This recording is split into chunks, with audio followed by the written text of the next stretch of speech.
Dans cette émission, nous coulons un nouvel escalier en béton afin de pouvoir facilement passer d'un étage à l'autre. Nous avons travaillé environ 16 heures avec l'entrepreneur. À 40 € de l'heure, nous épargnons de cette manière 640 €. Lorsque nous avons coulé la chape au premier et au deuxième étage, nous avons immédiatement adapté l'ouverture pour l'escalier aux nouvelles dimensions.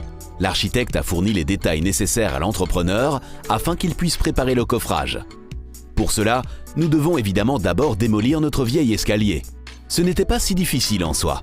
L'escalier a été détaché du mur afin qu'on puisse facilement l'enlever. Au premier étage, il était trop fixé. Nous avons alors d'abord dû scier l'escalier en deux. Pour pouvoir aller du rez-de-chaussée au premier, nous allons maintenant prévoir un nouvel escalier en béton. Du fait que nous réalisons une rénovation et qu'entre-temps notre bâtiment est fermé, nous ne pouvons pas placer un escalier préfabriqué. C'est pour cela que nous avons décidé de couler nous-mêmes un escalier. Nous pourrons ensuite l'achever avec le revêtement que nous souhaitons. La première phase est la plus importante, à savoir dessiner l'escalier. Ce que vous devez connaître, c'est la hauteur de l'escalier, la distance entre le sol en bas et le sol en haut. Ensuite, vous devez aussi connaître le reculement. Il s'agit de la distance horizontale que votre escalier va occuper. Pour pouvoir déterminer ces dimensions, nous indiquons d'abord notre niveau de sol sur le mur le plus proche. Nous reportons cette mesure sur l'entièreté du mur à l'aide d'un niveau. Nous mesurons maintenant au départ de cette ligne, à une hauteur de 1 mètre, perpendiculairement notre niveau de sol au premier étage. De cette manière, nous connaissons la hauteur exacte de notre escalier. La distance entre la ligne droite et le début de notre mur est la dimension horizontale ou le reculement de notre escalier. Nous arrivons ainsi à une hauteur de 270 cm et une profondeur de 345 cm. Pour dessiner le nouvel escalier droit, vous calculez alors de combien de marches vous allez avoir besoin pour couvrir la hauteur de l'escalier. Une formule classique ou une règle de base que nous pouvons utiliser pour cela est la suivante. 2 fois le giron plus 1 fois la hauteur de marche doit se situer entre 57 et 63 cm. La hauteur de marche est la hauteur de la marche ou la distance verticale entre les marches. Dans un cas idéal, elle est d'environ 17 à maximum 19 cm. Le giron est la distance horizontale entre deux marches. Une distance confortable se situe entre 22 et 29 cm. Lorsque lors de notre recul, nous prenons aussi en compte un agréable angle de pente qui se situe entre 30 et 40 degrés, nous pouvons alors déterminer les bonnes dimensions. Nous calculons tout cela avec l'aide de notre entrepreneur, mais il existe aussi des outils faciles en ligne qui peuvent vous aider. Nous arrivons finalement à une hauteur de marche de 18 cm. Pour franchir les 270 cm, nous avons donc besoin de 15 marches. Avec notre reculement de 345 cm, nous arrivons donc à un giron de 23 cm, ce qui est idéal. Nous pouvons encore vérifier cela avec la formule de l'escalier. 2 fois 18 cm plus 1 fois 23 cm égale 59 cm, ce qui se situe parfaitement entre la marge idéale de 57 à 63 cm. Veillez donc lors du calcul de vos marches d'approcher de la mesure idéale de hauteur de marche et de giron, afin que votre escalier soit confortable à utiliser. Maintenant que nous avons déterminé les dimensions, nous pouvons dessiner les marches sur le mur. Il est ici important de tenir compte du revêtement pour déterminer le point de départ. Si vous ne faites pas cela, votre escalier ne correspondra pas parfaitement à la hauteur du sol. Nous tenons compte d'une couche de finition de 5 cm car nous allons travailler avec de la pierre naturelle. Nous allons donc dessiner l'escalier 5 cm plus bas afin qu'il arrive parfaitement à la hauteur de notre revêtement de sol. Notre entrepreneur dispose d'un outil facile pour dessiner les marches. Vous pouvez ajuster à la fois la taille de la hauteur de la marche et du giron. Et grâce au niveau intégré et à l'angle droit parfait, vous dessinez votre escalier en un minimum de temps. Nous démarrons donc à 5 cm en dessous du niveau du sol et 5 cm en retrait vers l'intérieur. À partir de là, nous mesurons 18 cm en hauteur et 23 cm vers l'intérieur. Veillez à ce que vos lignes soient bien de niveau et perpendiculaires afin que vos marches soient bien droites. Vous dessinez ainsi marche après marche de cette manière jusqu'à ce que vous arriviez tout à fait en haut. Prenez le temps qu'il vous faut afin de pouvoir être satisfait du résultat final. Si vous arrivez en haut au bon endroit, c'est que vos calculs ont été bien faits. Pour pouvoir réaliser rapidement et correctement le coffrage, il vous faut encore dessiner l'escalier sur le mur de l'autre côté. Vous saurez ainsi exactement où vous allez devoir forer. Veillez bien à partir de la même hauteur afin que vos marches soient bien de niveau. Si tout se passe selon vos plans, vous devriez arriver au-dessus exactement à la même hauteur. En guise de contrôle, vous pouvez encore compter les marches de chaque côté du mur. Vous êtes alors certain que tout est bien correct. Nous pouvons maintenant passer au placement de notre coffrage et du renfort. Nous avons déjà tracé les marches de l'escalier sur le mur avec l'aide de l'entrepreneur, dont il a déjà préparé le coffrage de l'escalier en béton. Et nous maintenant, nous allons vous montrer comment placer le coffrage. Nous commençons par le début des escaliers. Pour cela, nous devons placer une planche en dessous entre les deux murs. Elle doit parfaitement entrer entre les deux. Nous adaptons donc un peu ses dimensions. Ce coffrage indique le début de notre marche inférieure et doit donc être placé à la bonne hauteur. Sur le côté, nous fixons quelques petites planches que nous pouvons ancrer dans le mur. Pendant le montage, nous contrôlons régulièrement avec le niveau afin que notre première marche soit parfaitement droite. À l'aide de vis à clouer et de serre-joints, nous fixons le coffrage finalement à sa place.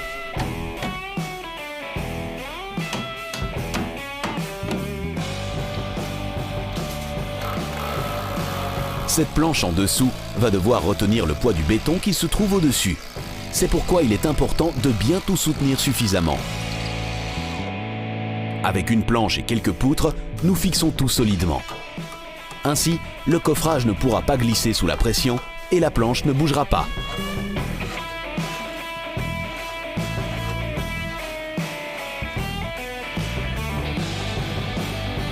L'étape suivante est le placement du dessous du coffrage.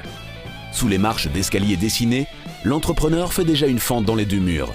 C'est là que le renfort pourra être positionné afin que le béton et l'armature, et donc aussi l'escalier, seront bien ancrés dans le mur.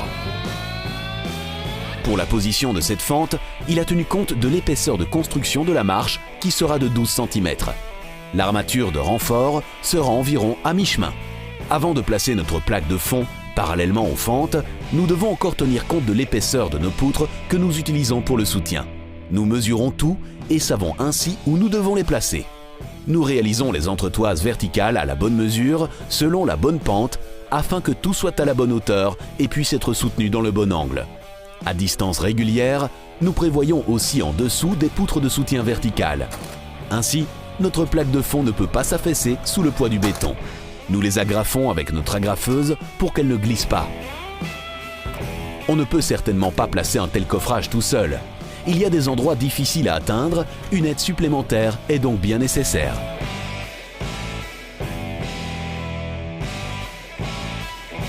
Maintenant que nous pouvons encore y arriver, nous plaçons directement l'armature de renfort. La finition, nous la réaliserons plus tard. Ensuite, nous passons aux marches. L'entrepreneur a fait les préparations nécessaires. Il a réalisé le coffrage de chaque marche et les a numérotées afin que nous puissions les utiliser dans le bon ordre. Le coffrage sert à retenir le béton en hauteur de la marche. Les petites planches sur le côté sont nécessaires pour la fixation au mur et elles sont aussi destinées à la taille de notre giron. Une fois que la position de la planche est correcte, nous pouvons déjà fixer une cheville. Nous contrôlons à différentes reprises si l'ensemble est bien de niveau. Il est parfois nécessaire de corriger. Nos petites planches ne doivent pas seulement correspondre de manière verticale. Le dessous doit aussi correspondre à la hauteur indiquée de la marche. Le dessous de la planche 2 doit, en d'autres mots, être parfaitement de niveau horizontalement par rapport au dessus de la planche 1, etc. Et même si le coffrage est déjà réalisé, tout cela demande quand même du temps, car la précision avec laquelle vous ferez cela déterminera aussi la rectitude de votre escalier.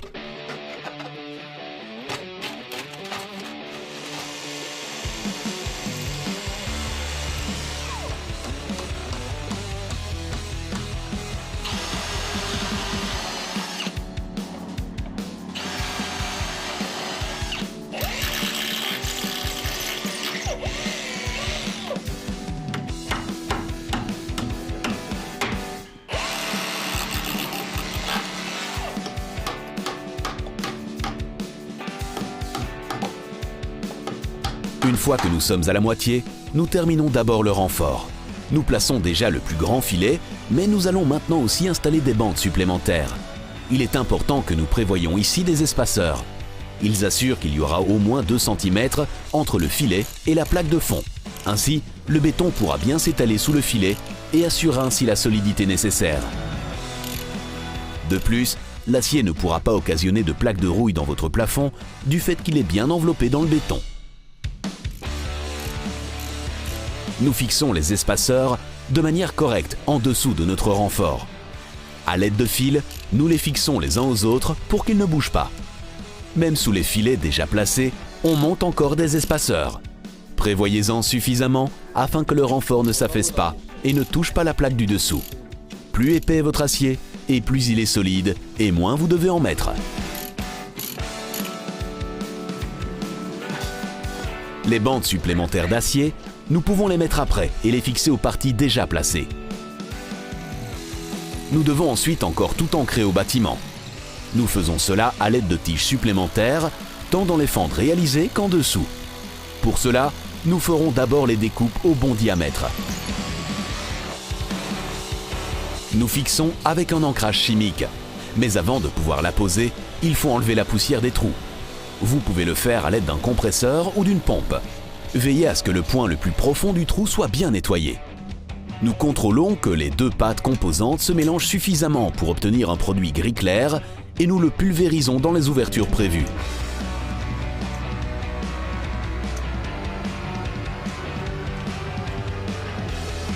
Tournez ensuite les tiges dans le trou et laissez suffisamment sécher selon le mode d'emploi sur l'emballage. Suivez toujours les instructions de votre ingénieur pour prévoir le bon renfort car il doit être suffisamment épais.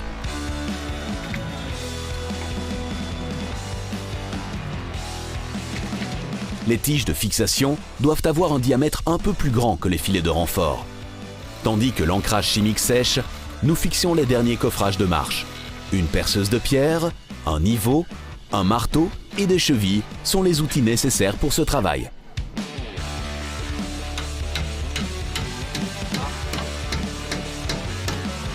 Cela ne fait jamais de tort de vérifier régulièrement que le giron a bien toujours la même profondeur. Les tiges peuvent maintenant être pliées afin de pouvoir les fixer à notre filet de renfort avec du fil. Ainsi, notre escalier est bien fixé à notre bâtiment.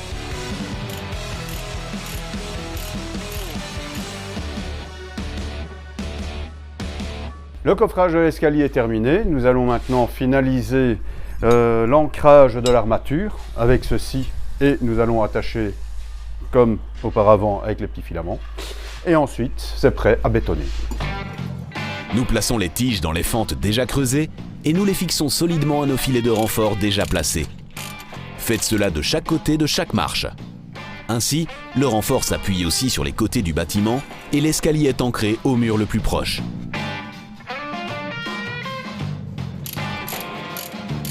Il est maintenant temps de remplir le coffrage de béton et de couler notre escalier. Nous remplissons maintenant notre escalier, logiquement du bas vers le haut, en commençant par la marche du bas. Ici, vous pouvez bien voir que les espaceurs assurent un espace suffisant sous l'armature.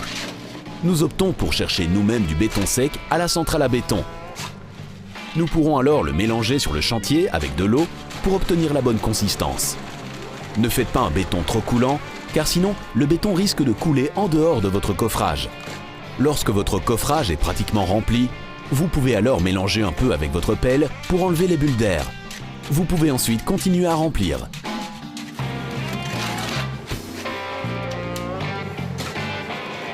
Tandis que vous remplissez vos marches, il est nécessaire de taper régulièrement sur le coffrage avec un marteau en caoutchouc.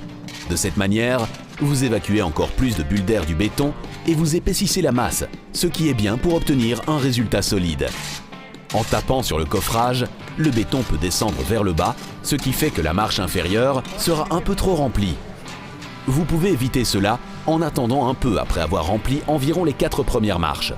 Ainsi, le mélange séchera déjà un peu, ce qui évitera qu'il continue à descendre. Plus haut, nous arrivons dans l'escalier et plus intensif deviendra le travail. Quand on est deux, on peut davantage s'entraider. Apportez le béton en haut dans un seau en caoutchouc, ce sera plus facile de remplir les marches. Un exemplaire en plastique ne durera pas longtemps, car la poignée va se déchirer sous le poids du béton. À l'aide d'une truelle de maçon, on pousse bien le béton vers le bas et on peut aussi lisser le béton. Plus de temps vous mettrez à ce travail de béton et plus la masse va s'épaissir et plus solide sera le résultat final. N'oubliez d'ailleurs pas de taper régulièrement le bas du coffrage.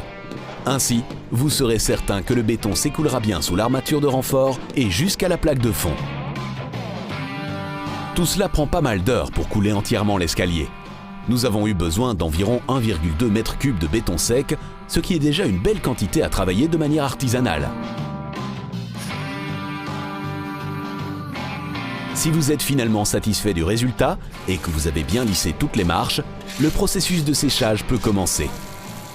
Nous nettoyons le matériel que nous avons utilisé afin que le béton n'y colle pas. Donc maintenant, ça fait 4 semaines que l'escalier a été coulé et maintenant on peut le décoffrer. Nous pouvons enlever relativement facilement les vis à clouer à l'aide d'une visseuse. Si des planches restent trop bien fixées, nous utiliserons un marteau ou un pied de biche.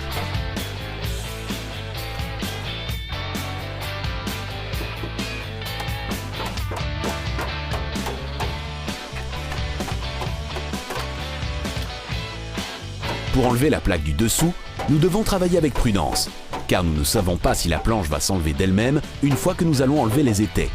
Un casque n'est ici certainement pas un luxe inutile. Utilisez une poutre pour maintenir la plaque lorsque vous enlevez les entretoises.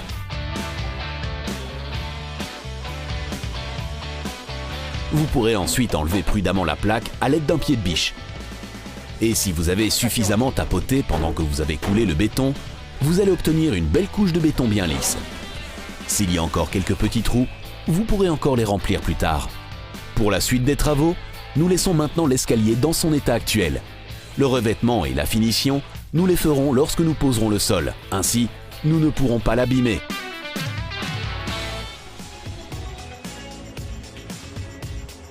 Dans cette émission, nous avons épargné 640 €.